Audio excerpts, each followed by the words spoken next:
Hello students, कैसे हैं आप सब। आशा करती हूँ आप अच्छे होंगे और अच्छे से अपनी पढ़ाई कर रहे होंगे। मैं मोनिका रावत आपका स्वागत करती हूँ आईसीटी वर्चुअल क्लासरूम देहरादून में। बच्चों, आज हम क्लास 12th का जो आपका सब्जेक्ट है फिजिक्स, उसका chapter ray optics and optical instrument को कंटिन्यू करेंगे। तो बेसिकली लास्ट लेक्चर में हमने दृष्टि दोष यानी जो आपके विजन में जो डिफेक्ट होते हैं उनके बारे में हम पढ़ रहे थे। हमने शॉर्ट साइटेडनेस यानी मायोपिया के बारे में पढ़ लिया था। अब हम हाइपरमेट्रोपिया के बारे में पढ़ेंगे। तो बच्चों, अब हम चलते हैं अपने स्मार्ट बोर्ड की तरफ। तो बच्चों, आज हम हाइपरमेट्रोपिया के बारे में पढ़ेंगे, यानी इसे हम लॉन्ग साइटेडनेस कहते हैं। तो बेसिकली जो हाइपरमेट्रोपिया होता है ये एक ऐसा दृष्टि दोष है जिसमें जो व्यक्ति है जिसको हाइपरमेट्रोपिया हो जाता है उसकी जो नियर पॉइंट है यानी निकट बिंदु जो होता है, ठीक है, जो साइट नियर पॉइंट है साइट का, वो शिफ्ट हो जाता है या दूर चला जाता है 25 सेंटीमीटर से। हम ये जानते हैं कि कोई भी जो नॉर्मल आई होती है, ठीक है, जो आंख होती है उसकी जो नियर पॉइंट यानी निकट बिंदु होता है वो 25 सेंटीमीटर होता है, यानी जो 25 सेंटीमीटर है उतनी दूरी से व्यक्ति को साफ और सही तरीके से दिखाई देता है अगर उसकी आंख नॉर्मल विजन की। अगर उसे हाइपरमेट्रोपिया है तो उसका जो नियर पॉइंट है यानी निकट बिंदु है वो 25 सेंटीमीटर से दूर चल जाए। और जो व्यक्ति जिसको हाइपरमेट्रोपिया होता है उसको जो दूर की वस्तुएं होती है यानी ऐसी वस्तुएं जो कि दूर पे हैं वो अच्छे तरीके से या साफ तरीके से दिखाई देती हैं। यानी a person is not able to see nearby objects clearly. एक व्यक्ति पास की वस्तुओं को स्पष्ट रूप से देखने में सक्षम नहीं होता है। यानी जिस व्यक्ति को हाइपरमेट्रोपिया होता है उसे पास रखी हुई जो वस्तु है वो अच्छे से नहीं दिखाई देती, लेकिन जो वस्तुएं दूर रखी गई हैं यानी जो कि दूरी पे रखी हैं ऐसी वस्तुएं उसे साफ साफ तौर पे दिखाई देती हैं। निकट बिंदु 25 सेंटीमीटर से दूर चला जाता है, यानी जो नियर पॉइंट होता है वो 25 सेंटीमीटर से दूर शिफ्ट हो जाता है। तो बेसिकली होता ये है कि जब भी कोई भी ऑब्जेक्ट या कोई भी वस्तु किसी भी ऐसे व्यक्ति जिसको हाइपरमेट्रोपिया है उसके सामने रखी जाती है तो क्या होता है, जो उसकी आई लेंस होती है यानी जिसका आंखों की जो लेंस है, जो क्रिस्टलाइन लेंस है, उससे जो इमेज बनती है यानी उससे जो प्रतिबिंब बनता है वो आईबॉल होता है उससे दूर बन जाता है, या आईबॉल या आप कह सकते हैं रेटिना से बाहर बन। ठीक है, इमेज कहाँ बनती है? रेटिना से बाहर बनती है, जिस कारण जो है इमेज जब रेटिना से बाहर बनी तो यानी कि जो इसकी इमेज बनी है इस ऑब्जेक्ट की इमेज यानी पीप जो ऑब्जेक्ट है वस्तु है उसकी जो इमेज बनी है वो रेटिना से बाहर गई, जिसे आंख डिटेक्ट नहीं करती, यानी जो उसको इमेज दिखती है वो साफ नहीं दिख पाती है। ठीक है, क्योंकि जो आपका इमेज फॉर्मेशन है वो रेटिना से बाहर हो गया। इसको करेक्ट करने के लिए, ठीक है, इस दृष्टि दोष को सही करने के लिए जो है आपका कॉन्वेक्स लेंस का प्रयोग किया जाता है, यानी जो आपका उत्तल लेंस होता है उसका यूज किया जाता है। तो जो आपकी कॉन्वेक्स लेंस होती है, हम ये जानते हैं जो आपकी कॉन्वेक्स लेंस है या उत्तल लेंस है वो कैसी लेंस होती है, वो एक कैसी लेंस होती है, आपकी कन्वर्जिंग लेंस होती है। ठीक है, कैसी लेंस होती है? कन्वर्जिंग लेंस होती है। तो जब हम इसका यूज करते हैं या इस डिफेक्ट में जब इस लेंस का जब उपयोग किया जाता है तो इससे क्या होता है, जो आपका इमेज फॉर्मेशन होता है, ठीक है, जो आपकी आंखों की लेंस से जो इमेज फॉर्म होती है या जो प्रतिबिंब बनता है वो आपका रेटिना पे बनता है। किस पे बनता है? रेटिना पे बनता है। तो जब ये प्रतिबिंब रेटिना पे बनता है तो रेटिना का आपको पता है कि इसमें हमारे क्या होते हैं, ये बहुत ही सेंसिटिव होती है लाइट के, तो जिससे क्या होता है आपकी इमेज जो है वो क्लियर बनती है और ये सेंसिटिव होती है लाइट के प्रति यानी प्रकाश के प्रति काफी संवेदनशील होती है। तो जब यहाँ पे इमेज बनता है तो ऑप्टिक नर्व के माध्यम से आपके ब्रेन तक पहुंचता है। यानी कि जब आप इस डिफेक्ट में कॉन्वेक्स लेंस का उपयोग करते हैं तो क्या होता है, आपकी इमेज रेटिना पे बनती है और आपको जो इमेज मिलती है या जो प्रतिबिंब आपको मिलता है वो आपको क्लियर दिखाई देता है। कैसा दिखाई देता है? क्लियर दिखाई देता है। अब हम बात करते हैं कि जो हाइपरमेट्रोपिया होता है ये किन कारणों से होता है, यानी इसके होने के कारण क्या। पहला इसका जो कारण है वो ये है कि जब जो आपकी आई बॉल होती है, ठीक है, क्या होती है, जो आपकी नेत्र गोलक या आई बॉल होती है उसके जो साइज होता है, उसका जो आकार होता है वो कम हो जाता है या संकुचित या कॉन्ट्रैक्ट हो जाता है, तो तब हाइपरमेट्रोपिया जैसा दृष्टि दोष हो जाता है। यानी हम ये कह सकते हैं नॉर्मल लैंग्वेज में कि जो आपका रेटिना है, ठीक है, जो आपका रेटिना है और लेंस है, ठीक है, जो नेत्र का लेंस है या आई का लेंस है और रेटिना है, उनके बीच की दूरी कम हो जाती है। क्या हो जाती है? कम हो जाती है। दूसरा, अगर जो है आपके जो आई लेंस है, ठीक है, नेत्र का जो लेंस है या आई लेंस है, उसका जो फोकल लेंथ है यानी जो उसकी फोकल दूरी है वो बढ़ जाती है। तो ये दो कारण हैं जिसके कारण हाइपरमेट्रोपिया जैसा दृष्टि दोष हो जाता है। The contraction in the size of eyeball, that is distance of retina from the eye to the lens has decreased, ठीक है। नेत्र गोलक के आकार में संकुचन अर्थात नेत्र लेंस से रेटिना की दूरी कम हो जाती है, ठीक है। नेत्र लेंस से रेटिना की दूरी क्या हो जाती है? कम हो जाती है। Increase in focal length of the eye, यानी नेत्र लेंस की फोकल दूरी में वृद्धि, यानी जो फोकल लेंथ है लेंस का, ठीक है, जो आई लेंस है उसकी फोकल लेंथ बढ़ जाती है। अब हम ये देखते हैं कि हम किस तरीके का कॉन्केव लेंस लेंगे।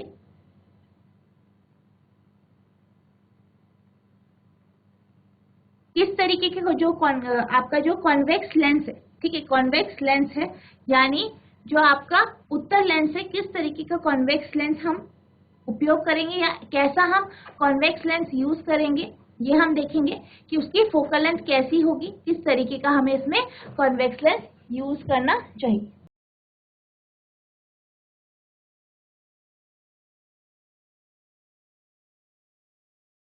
जैसे हम जानते हैं कि जो हम कॉन्वेक्स लेंस इसमें जो हम लेंस इसमें उपयोग करेंगे वो हमारा क्या होगा? कॉन्वेक्स लेंस होगा, ठीक है, कॉन्वेक्स लेंस होगा। अब हम ये जानते हैं कि जो हमारा नियर पॉइंट है यानी निकट बिंदु जो है, ठीक है, निकट बिंदु जो है आई लेंस के लिए वो आपका क्या हो जाएगा? दूर चल जाए, ठीक है। तो हम ये मानते हैं कि जो हमारा नियर पॉइंट है, ठीक है, नियर पॉइंट है डिफेक्टिव आई का, यानी ऐसी आई जिसपे हाइपरमेट्रोपिया है, वो हम एक्स डैश ले लेते हैं, ठीक है? और जो आपका डी है वो हमारा क्या हो जाता है? Least distance of distinct vision, यानी जो नॉर्मल आई है उसमें जो हमारा नॉर्मल जो लीस्ट डिस्टेंस है जिसमें हमें अच्छे से दिखाई दे रहा है, उस डिस्टेंस को हम डी यानी स्मॉल डी ले लेते हैं, यानी उस दूरी को हम स्मॉल डी ले लेते हैं, ठीक है। एफ हम ले लेते हैं फोकल लेंथ, ठीक है, कॉन्वेक्स लेंस की फोकल।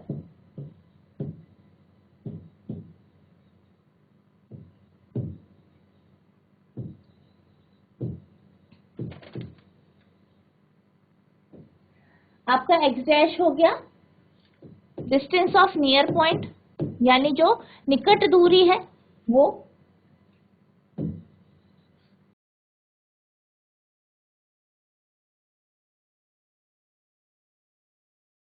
ये आपका हो गया निकट बिंदु की दूरी।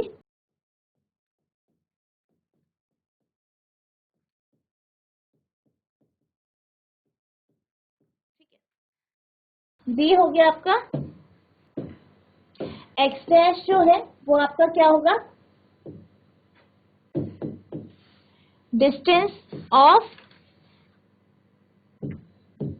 नियर पॉइंट, निकट बिंदु की दूरी। दूसरा है आपका डी, जैसे मैंने अभी बताया डी क्या होगा आपका नॉर्मल आई के लिए, यानी जो आपकी नॉर्मल आई है, आंख है, उसके लिए least distance of distinct vision, यानी वो पॉइंट जहां पे आपको साफ तौर पे दिखाई दे रहा है, यानी आप किसी भी दो ऑब्जेक्ट के बीच में साफ तौर पे बता सकते हैं कि कौन सी किस पोजीशन में है। तो आपका डी जो होगा वो होगा आपका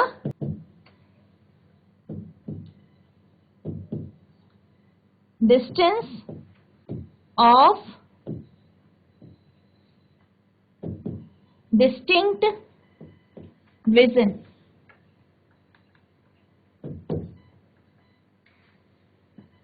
और एफ आपकी क्या होगी, फोकल लेंथ यानी फोकल दूरी।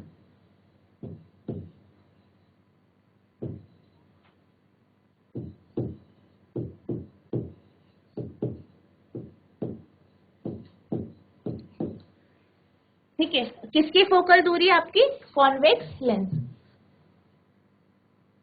अब फॉर करेक्शन, यानी अगर हमें करेक्शन करना है, ठीक है, करेक्शन करने के लिए हम क्या करेंगे, यू की वैल्यू को, यू को हम ले लेंगे डी, ठीक है, क्योंकि ये सामने होगा, क्योंकि जो आपका ऑब्जेक्ट है यू जो है वो आपका ये बताता है कि जो लेंस है उससे आपकी जो वस्तु है वो कितनी दूरी पे है। और आप ये जानते हैं, जैसे कि हमने पढ़ा है, ये आप नेगेटिव में लेते हैं। अब ये क्या है, आपका कॉन्वेक्स लेंस है। जब ये कॉन्वेक्स लेंस है, यानी जो आपके पास क्या है, उत्तल लेंस है, इसके लिए भी जो वी यानी जो इमेज है, प्रतिबिंब है, उसकी दूरी भी आपकी नेगेटिव में होगी, तो ये हम माइनस एक्स डैश लेंगे। अब अगर हम लेंस फॉर्मूला देखें तो लेंस फॉर्मूले के अकॉर्डिंग 1/f बराबर 1/v माइनस 1/u होता है। अब हम क्या करेंगे, v की वैल्यू रख देंगे, v क्या है आपका minus x dash minus u की वैल्यू माइनस d, ठीक है। तो ये आपके पास 1/f बराबर एक्स डैश d, ठीक है। यहाँ पे आपके पास आ जाएगा minus d plus x dash, ठीक है। अगर हम f की वैल्यू देखें, यानी फोकल लेंथ देखें, तो फोकल लेंथ हमारे पास कितनी आ जाएगी, x dash d upon x minus d। ये क्या आ गई हमारे पास, फोकल लेंथ, यानी फोकल दूरी आपकी ये आ गई है। यानी जिस कॉन्वेक्स लेंस का या उत्तल लेंस का आप उपयोग करोगे इस डिफेक्ट को, इस दृष्टि दोष को ठीक करने में, उसकी जो फोकल लेंथ होनी चाहिए वो आपकी f बराबर x dash D upon x minus D होनी चाहिए। यहाँ पे जो आपकी एक्स डैश होगी, यानी जो आपका एक्स डैश है, ठीक है, नियर पॉइंट जो है डिफेक्टिव विजन का, उसका जो निकट बिंदु है वो आपका कितना होना चाहिए, आपका बड़ा होना चाहिए, किससे, डी से, यानी आपका जो लीस्ट डिस्टेंस है डिस्टिंक्ट विजन का, उससे क्या होना चाहिए, बड़ा होना चाहिए। और एफ आपका क्या होगा, पॉजिटिव होगा, एफ क्या होगा, पॉजिटिव होगा। एफ पॉजिटिव होगा, जैसे कि हमने अभी पढ़ा है, आपका जो करेक्टिंग लेंस है वो क्या होगा, कॉन्वेक्स लेंस होगा, क्योंकि उसके लिए जो एफ की वैल्यू है वो पॉजिटिव होती है, यानी फोकल दूरी पॉजिटिव होती है। अब हम बात करते हैं प्रेसबायोपिया की। इसे हम ओल्ड साइट भी कहते हैं, यानी पुरानी दृष्टि। तो बेसिकली जैसे हम नाम से देख सकते हैं, ये जो आपका डिफेक्ट होता है ये उम्र के साथ होता है, यानी जैसे जैसे उम्र बढ़ती जाती है, जैसे जैसे उम्र बढ़ती जाती है, वैसे वैसे जो आपकी सिलेरी मसल्स होती है, यानी सिलेरी मांसपेशियां होती है, वो कमजोर होती जाती है, ठीक है। और आप ये जानते हैं सिलेरी मसल्स जो होती हैं वो आपके लेंस को होल्ड करे हुए है, ठीक है, उससे लगी हुई है, उससे कनेक्टेड है, जुड़ी है, ठीक है। तो इससे क्या होता है, क्योंकि उम्र के साथ सिलेरी मसल्स जो है वो कमजोर होती जा रही है, इसलिए जो पावर ऑफ एकोमोडेशन होता है, ठीक है, जो पावर ऑफ एकोमोडेशन होता है आपकी आंखों का, यानी आपकी समंजस क्षमता जो होती है वो कम होती जाती है। क्योंकि सिलेरी मसल्स आपकी क्या हो रही है, कमजोर हो रही है। इसके कारण जो आपका पावर ऑफ एकोमोडेशन है यानी समंजन क्षमता जो है वो कम होती जाती है उम्र के साथ। ठीक है, तो इस तरीके के जो लोग होते हैं उनको पास और दूर रखी हुई चीजें नहीं दिखाई दे पाती, और इसको रेक्टिफाई करने के लिए, इसको ठीक करने के लिए हम एक जो है आपका कॉनकेव कॉन्वेक्स लेंस का जो कॉम्बिनेशन होता है यानी एक ऐसा स्पेक्स यूज करते हैं जिसमें आपका कॉनकेव कॉन्वेक्स लेंस दोनों लगे होते हैं, यानी जो आपके अवतल और उत्तल लेंस है दोनों लगे होते हैं। और बेसिकली जो ये डिफेक्ट है ये उम्र के साथ होता है, यानी जैसे जैसे एज बढ़ती है ये डिफेक्ट हो जाता है। With increasing age, the ciliary muscles get weakened and thus the power of accommodation of eye decreases with age. यानी बढ़ती उम्र के साथ सिलेरी पेशियां कमजोर हो जाती हैं और इस प्रकार उम्र के साथ साथ आंख की समंजन क्षमता कम हो जाती है। Such person can't see nearby as well as far off object clearly. ऐसे व्यक्ति पास और दूर की वस्तुओं को स्पष्ट नहीं देख पाते, यानी इस तरीके के जो व्यक्ति होते हैं जिनको प्रेसबायोपिया हो जाता है, बेसिकली ये सिलेरी मसल्स के कमजोर होने से होता है और पावर ऑफ एकोमोडेशन जो आंख का होता है यानी समंजन क्षमता जो होती है वो कम हो जाती है, और ऐसे व्यक्तियों को पास और दूर रखी हुई वस्तुएं स्पष्ट रूप से या साफ तौर पे नहीं दिखाई देती। So their specs would contain both concave and convex lens. तो उनके चश्मे में अवतल और उत्तल दोनों लेंस लगे होते हैं। ठीक है, तो इसमें जो स्पेक्स यूज होते हैं उसमें दोनों तरीके के लेंस का उपयोग किया जाता है। अब हम बात करते हैं एस्टिग्मेटिज्म की यानी दृष्टि वैषम्य। तो अगर हम एस्टिग्मेटिज्म की बात करें तो अगर हम इसको हम इस तरीके से समझ सकते हैं। ठीक है, इस तरीके से आपके पास कोई एक फिगर है, एक सर्कल है जिसमें बहुत सारी लाइन इस तरीके से पास हो रही है।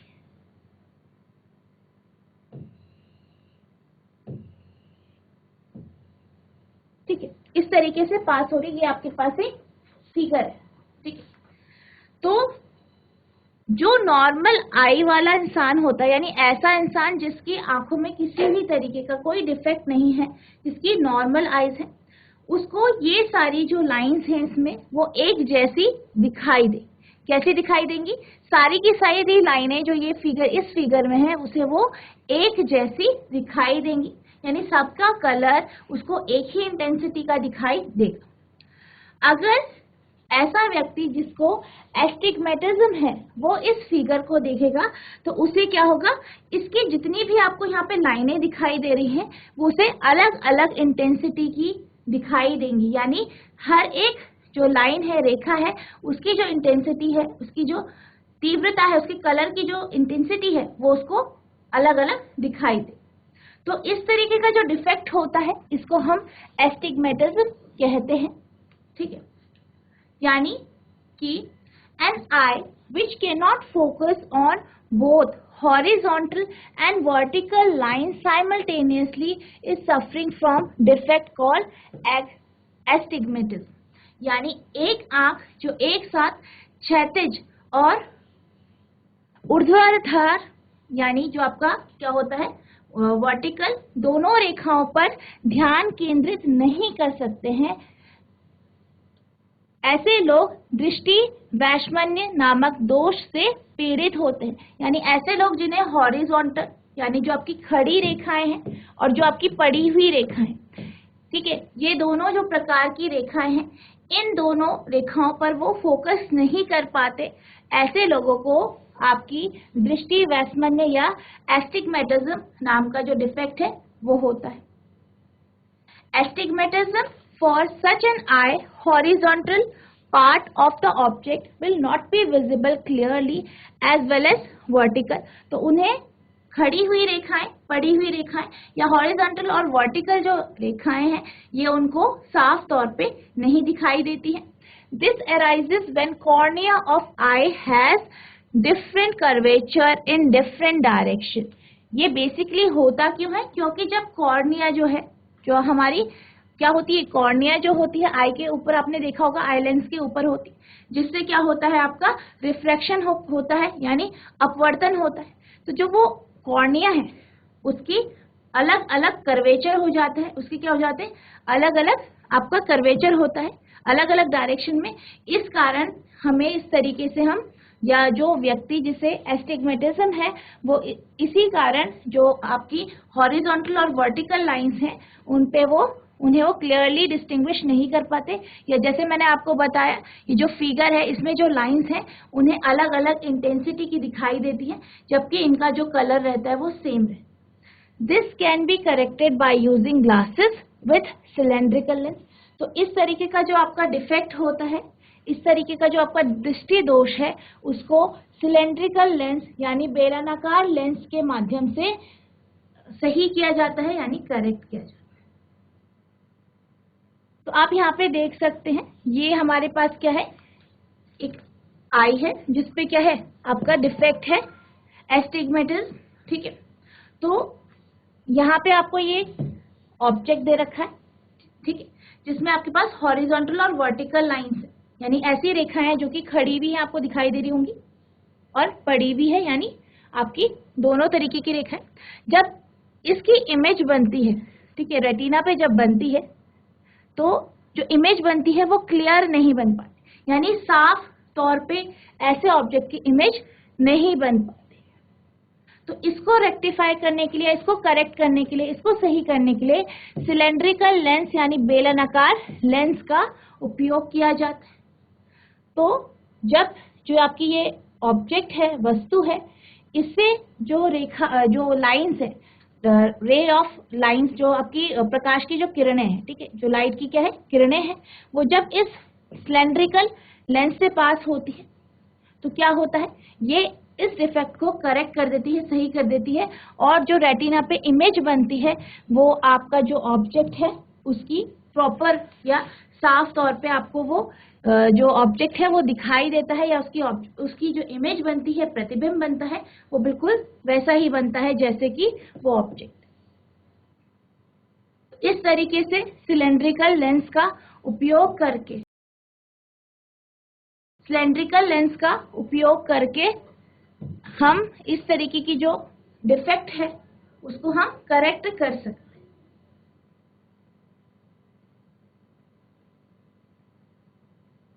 अब हम बात करते हैं सिंपल माइक्रोस्कोप या फिर मैग्नीफाइंग ग्लास के बारे में हम समझेंगे।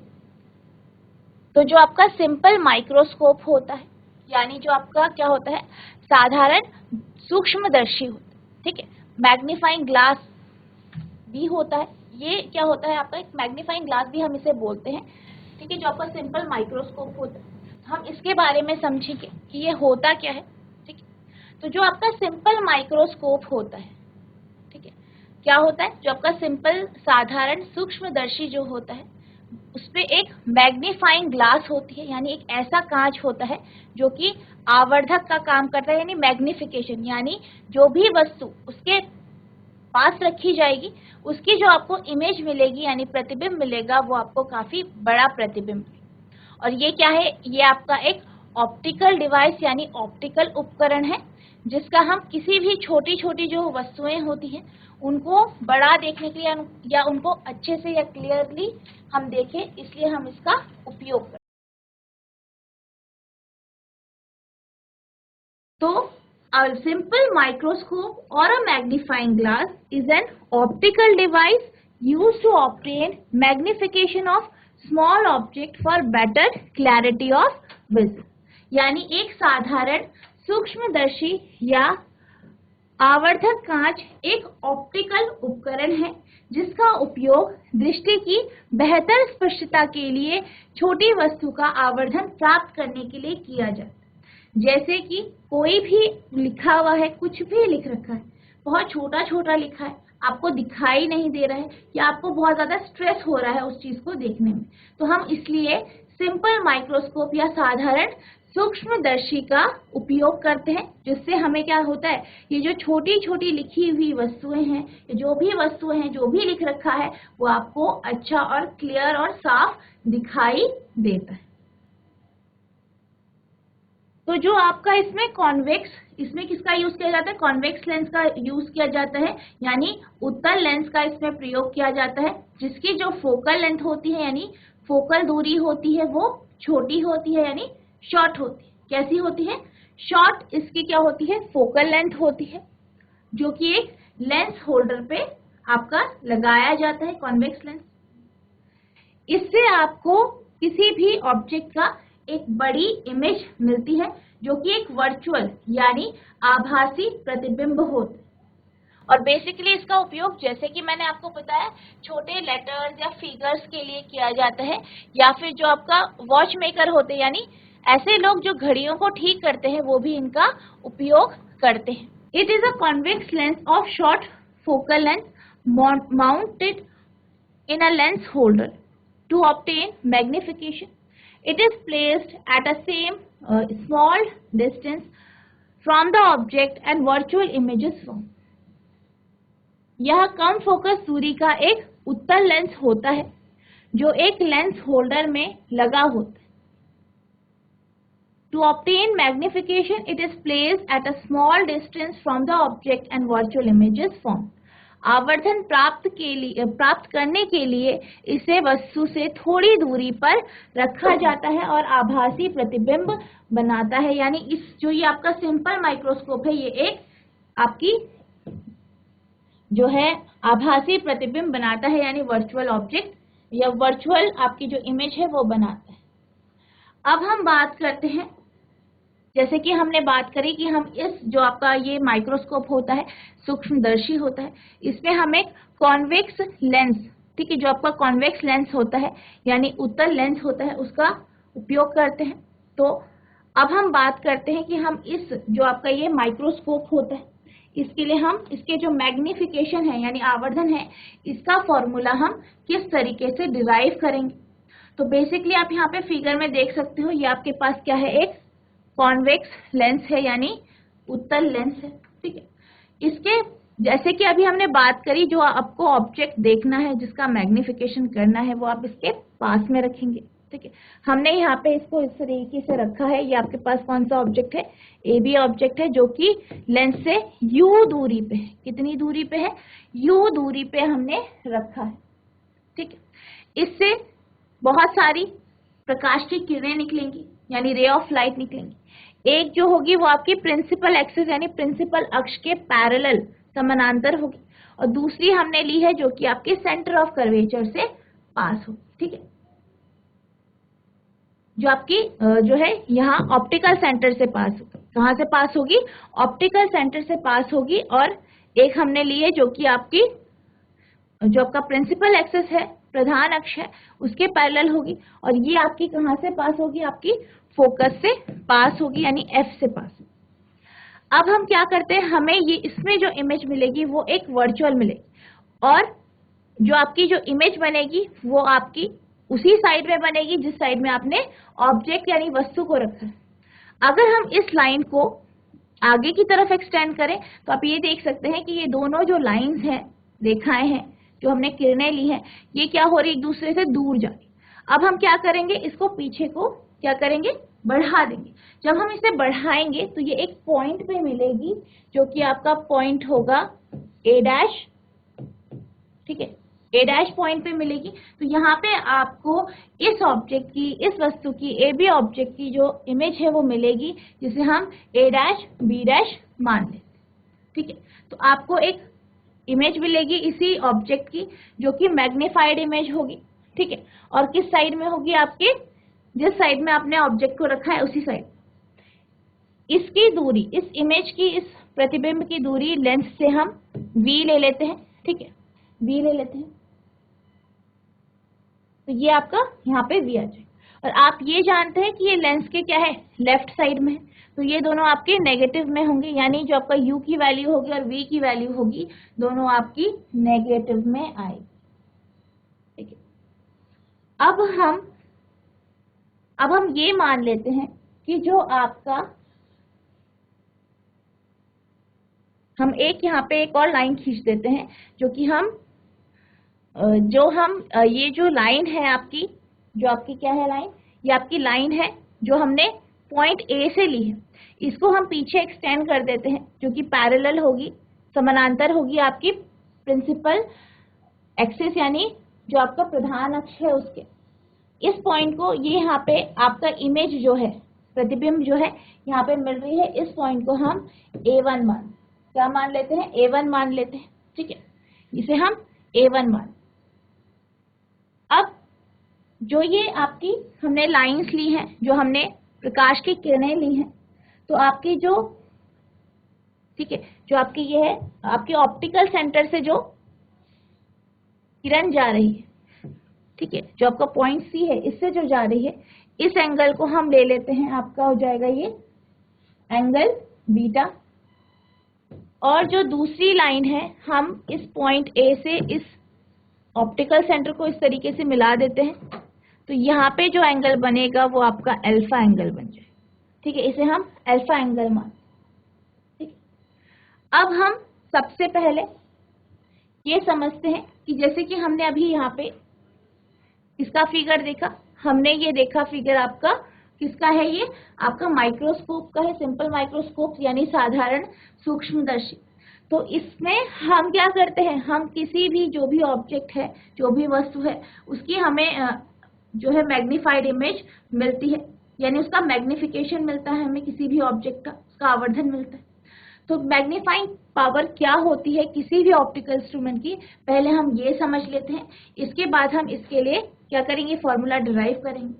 तो बेसिकली जो आपका मैग्निफिकेशन होता है, या जो आपका मैग्नीफाइंग पावर होती है किसी भी ऑप्टिकल इंस्ट्रूमेंट की, ऑप्टिकल उपकरण की, वो रेशियो होता है, यानी अनुपात होता है किसका, जो कि जो आपकी इमेज है, प्रतिबिंब है, वो जो एंगल बना रही है, ठीक है, जो आपकी इमेज है वो जो है एंगल बना रही है आंख में, उसका किसके साथ, जो आपकी ऑब्जेक्ट है, ठीक है, जिसका आपने प्रतिबिंब लिया है, वो जो एंगल बना रही है आपका, ठीक है, इन दोनों का जो रेशियो होता है, ठीक है, क्या होता है, रेशियो होता है, उसको हम क्या बोलते हैं, मैग्निफिकेशन या मैग्नीफाइंग पावर। ठीक है, यानी magnifying power of an optical instrument is the ratio of angle subtended by image at the eye to the angle subtended by the object seen directly when both lie at the least distant of distinct vision or near point।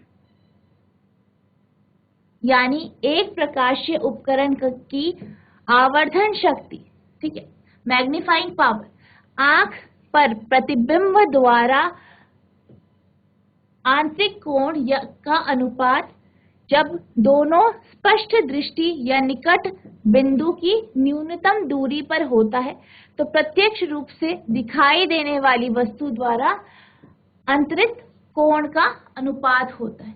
यानी कि अगर हम magnification की बात करें या magnifying power की बात करें, तो ये बेसिकली एंगल का रेशियो होता है, कोणों का रेशियो होता है। अगर हम इस केस की बात करें तो इसमें जो आपका होगा ये बीटा अपॉन अल्फा होगा, जिसमें आप ये देख सकते हैं कि जो आपका एंगल बीटा है वो आपका जो प्रतिबिंब है, इमेज है, वो बना रहा है, ठीक है, आइस के साथ। और जो आपका दूसरा है, ठीक है, दूसरा आपका जो अल्फा एंगल है, ये आपका ऑब्जेक्ट यानी वस्तु बना रही है किसके साथ, आपकी जो लीस्ट जो डिस्टेंस है डिस्टिंक्ट विजन का, यानी वो बिंदु जहां पे आपको स्पष्ट रूप से दिखाई देता है, उस बिंदु के साथ। तो ये आपका क्या है, मैग्निफिकेशन का क्या है, फॉर्मूला है, अगर हम अकॉर्डिंग टू डेफिनेशन दें। अब हम जो आपका ये सूक्ष्मदर्शी यंत्र है या फिर माइक्रोस्कोप है, इसके लिए हम इस फॉर्मूले को डिराइव करेंगे। तो जैसे कि अभी मैंने आपको बताया कि हमने एंगल A1, C और B डैश है, इसे हमने अल्फा एंगल माना है, और आपका angle AC C B dash है, इसे हमने बीटा एंगल माना, ठीक है। यानी लेट हम ये मान लेते हैं, क्या मानते हैं हम, कि जो आपका एंगल है A1 C B डैश, ये क्या है, अल्फा है, ठीक है। और हमने अभी डेफिनेशन से पढ़ा कि जो आपकी मैग्नीफाइंग पावर है, ठीक है, यानी जो आपकी आवर्धन शक्ति है, मैग्नीफाइंग पावर, आवर्धन शक्ति, इसे आप क्या कहते हैं, मैग्नीफाइंग पावर कहते हैं।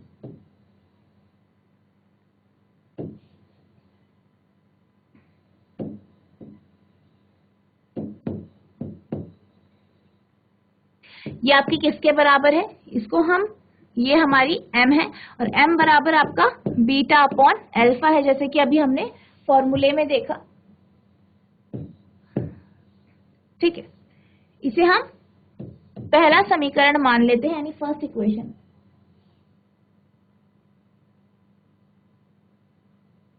अब जो ये आपके एंगल्स है, ये क्या है, बहुत छोटे एंगल है, बहुत छोटे कोण है, यानी स्मॉल एंगल्स हैं। एंगल कैसे हैं आपके, छोटे हैं। तो फॉर स्मॉल एंगल्स के लिए हम ये मान लेते हैं कि जो tan थीटा है वो आपका अप्रोक्सीमेटली बराबर होता है थीटा के। तो इसका मतलब है कि जो आपका tan अल्फा होगा, इसको हम अल्फा के बराबर ले सकते हैं, और जो आपका tan बीटा है, इसको भी हम लगभग बीटा के बराबर ले सकते हैं। अगर हम इस तरीके से समझें तो आपकी जो समीकरण 1 है, जो आपका क्या है, समीकरण 1 है, वो आपका क्या बन जाता है, वो क्या हो जाता है आपका, वो आपका कुछ इस तरीके से हो जाएगा, m बराबर tan beta upon tan alpha, ठीक है। अब हम इस ट्राइंगल में देखते हैं, जो आपके पास ये त्रिभुज है, इसमें देखते हैं। तो अगर हम tan बीटा की बात, ठीक है, यहाँ पे आप देख लीजिए कि जो आपका tan बीटा है, अगर हम इसे देखें तो tan बीटा जो होगा वो आपका बराबर होगा, ठीक है, बराबर होगा आपके, ये आपका AB अपॉन आपका AB अपॉन CB डैश या CB, ठीक है, CB के बराबर। अगर हम ट्राइंगल लें, कौन सा ट्राइंगल ले रहे हैं हम, ABC ले रहे हैं, तो इस केस में जो आपका tan बीटा होगा वो आपका क्या होता है, परपेंडिकुलर अपॉन बेस, ठीक है, परपेंडिकुलर अपॉन बेस होता है। तो जो आपका परपेंडिकुलर है वो आपका AB है और जो बेस है आपका CB है, ठीक है। इसी तरीके से अगर हम ट्राइंगल लें, कौन सा ट्राइंगल लें, कौन सा ट्राइंगल लेते हैं हम, अब हम लेते हैं A1 B डैश C, अगर हम लें, ठीक है, किसे लें, A1 B डैश C लें। इस केस में जो आपका tan अल्फा है, tan अल्फा वही परपेंडिकुलर अपॉन बेस होगा, तो यानी आपका क्या हो जाएगा, A1 B upon C B dash हो जाएगा, ठीक। तो ये इसके बराबर हो जाएगा। अगर हम A1 B डैश की बात करें, ठीक है, A1 B डैश की बात करें, तो ये आपका बराबर है AB के, किसके बराबर है, AB के, तो हम इसकी जगह AB लिख सकते हैं और नीचे आपका CB डैश हो जाएगा। तो इस तरीके से हम tan अल्फा और बीटा की वैल्यू रख देंगे, यानी इन ट्राइंगल ABC, ठीक है, आपका जो tan बीटा है,